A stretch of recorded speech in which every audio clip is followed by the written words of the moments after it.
All right, gangity gangers. This is not the bad carb. This is the good carb. So this is not the carb in question, really. But what was going on is over here on this backside, all right? Now, I know a lot of you guys like to think what you like to think, but the reality is the carburetor from the factory is no good. All right? You can debate that all you want. You're wrong. Now, did it work? Yes, it worked because they had very, very light pressure on this screw right here. So before I talk about where it's going to fail, let me talk about what it was doing. So right here, this is an ear, right? Now, a few of you guys had some really good suggestions of putting like a spacer in between there or a sleeve. See, this is just an ear. See my screwdriver there poking through? You get it, right? This is just an ear. This is just an ear. This over here is solid all the way through. Well, the problem is whenever I am applying pressure on this screw, this ear is bending ever so slightly. I mean, ever so slightly. These shafts that are through here are a really, really low tolerance fit, okay? And so any kind of flexation, yes, I said flexation. I don't know if that's even a word. Any type of flex right here will bind this shaft, okay? At the factory, whenever they were putting this together, either they decided to or they have such low, I don't know what happened. Maybe they saw that it was sticking and they just backed out on the screw a little bit. But whenever this screw goes in, right here, all right, they tighten it down and it sticks, the throttle sticks. They loosen it up, throttle's not sticking anymore. So the problem with this is that it's not this carb, and I'm waiting to show you. The carb in question that's actually bad, even though it ran fine from the factory, what would have happened to that carburetor is after a short period of time, not much at all, my guess is a few tanks of fuel, this screw would have backed out enough to where a leak would have formed right here, right? A leak would have formed coming in right there. So then your auto tune would have tried to compensate for it. By the time you cooled off the saw and brought it in for inspection, they do a leak detection and they can't find anything, so they just give it back to you. They just give it back to you. And then you become one of those guys where you're like, 5 Series sucks. Mine has never ran right from day one. And here's where it gets slightly personal. Slightly. I mean, I understand it. You guys want to make comments and suggestions. I get it. I'm not hurt by anything. But, there's a few people that suggested that the problem was that I modified the carburetor.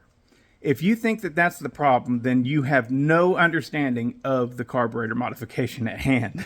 There is no chance in hell that the modification I did would weaken the shaft to a point that it would cause it to be susceptible to flex, and definitely not weaken the actual carb body. I mean, it's just nonsensical, okay? This was a problem from the factory. So please understand that sometimes you don't have to find, there's not a hidden thing. It's not a hidden thing. It's right there. It's obvious. The problem is from the factory. And in order to fix it, they loosened up the screw a little bit. And that saw would have gone on to be a real fucking headache. And then that person would have been like, fuck Husqvarna. I'm never getting another 5 Series saw again. And then they'd go online and they all blah, blah, blah, blah, blah. But through the series of modification, I was able to find it. Nothing more, okay? If I had never taken that carburetor off, then this would have been a big mystery. And we all know factory techs or guys that work at these dealers, they're not all very good. A lot of them just they just don't have it, and that's just it. What do you expect? Paying a guy $17-18 an hour, young kid, right out of Husqvarna or Steel Technical School or whatever, you know, and they think that they're the shit, you know, because they went to a 6. It takes time and experience, y'all. And on this channel, I've devoted a lot of time to showing the problems that I run into. Why is that? Is it because I want you guys to see me as a jackass that doesn't know what he's doing? No, it's because we learn through failures. Oh, God. So what I've decided to try, now let's take a look at the actual, well, in conjunction with this one, we're going to look at the actual bad carburetor. All right, again, this is still the good one. What I want to showcase here, all right, right there, that's the seal. Out here on the ears, there is no seal taking place whatsoever, right? So the seal, you can even see a faint circle around there. That's where the sealing surface is. The sealing surface is not an issue. The issue is that if we tighten it up, this flexes, causing this shaft to stick and hang up in place. So how I decided to go about trying to fix it, we don't know if it'll work yet. Ba-bam. I took a washer there, and that washer is protecting the surface, the mating surface, right? And yep. Right? You with me? I removed a small amount of material. Tiny amount. It's only a few thousandths probably at this point.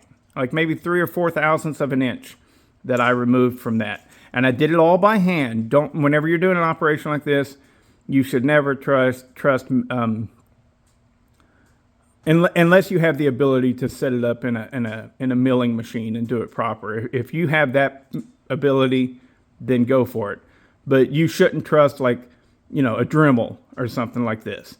You want to take off just a small amount, and I did. So now let's put it together and see if it still binds. See how I protected that mating surface? Okay, as it is, no stickage. Now let's tighten down both screws.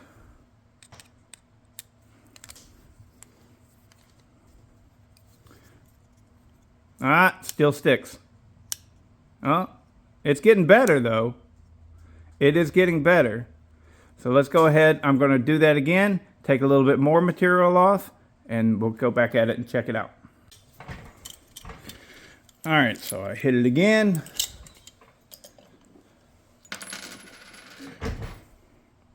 What I'm doing is I'm marking the area with just a marker, a black marker, and then I file it all off as evenly as I can. So that's how I'm doing this operation.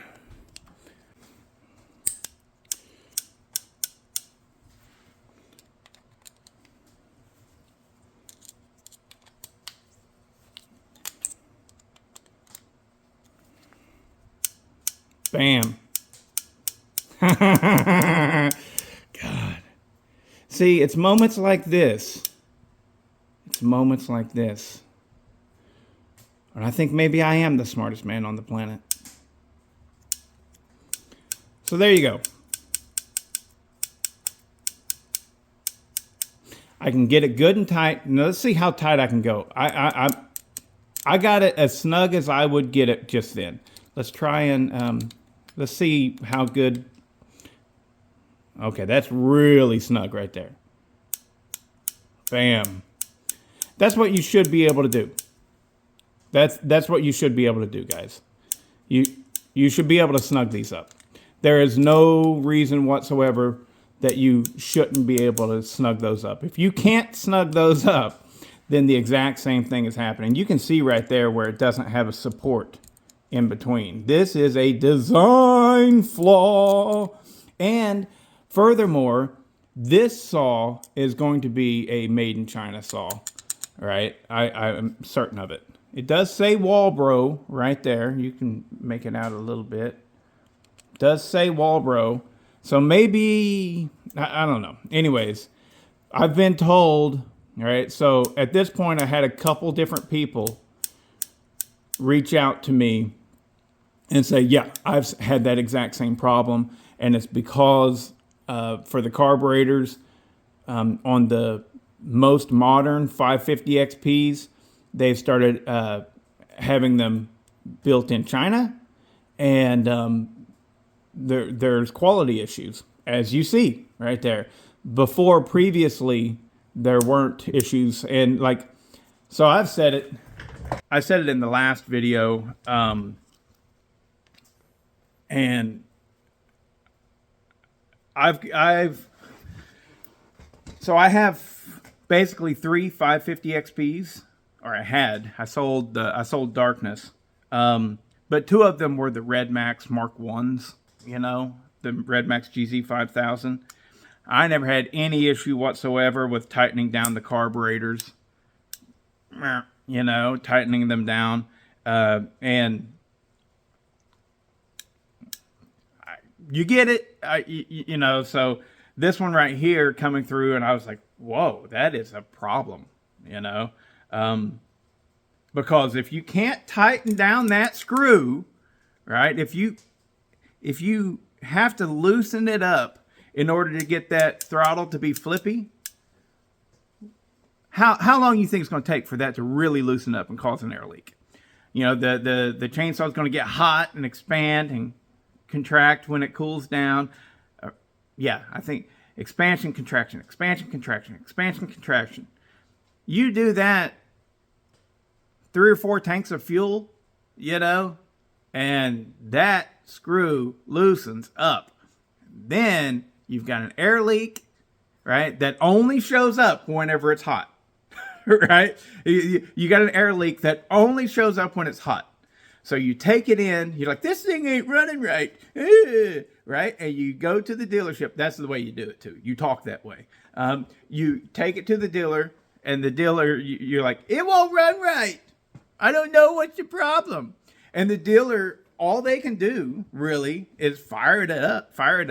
I mean, a lot of dealerships, I would probably say borderline most dealerships, don't even have a chunk of wood to actually test the saw in properly. I mean, maybe I'm wrong about that, but you guys know. You guys know. I don't want to talk bad about anybody, but not every mechanic at the dealership is like Scott from the Greasy Shop Rag. Okay? It's just not true. It's just not. A lot of them are young men who don't have experience, and this place is paying them $17 an hour, and they're like, oh wow, I got offered $17.25 over at this place, and so they jump over there, and they don't build up the experience needed, or they get the experience working on lawnmowers, and now this place also sells chainsaws, and it doesn't all cross over. But anyways, they would not find that issue, and they would literally say, I can't find it. I've done a vacuum test on it, you know, and they wouldn't find it. So this saw that had this carburetor on it was destined to be a problem child. And now I've just fixed that. So community and owner of the chainsaw, you're fucking welcome. Don't, please give me a little bit of credit. I know that y'all like to hate on me and say that I'm an idiot and I don't know what I'm doing. And part of that is I kind of embrace my mistakes, you know, and because that's how we learn, guys. That's how we learn. And I just fixed a factory flaw with a damn hand file.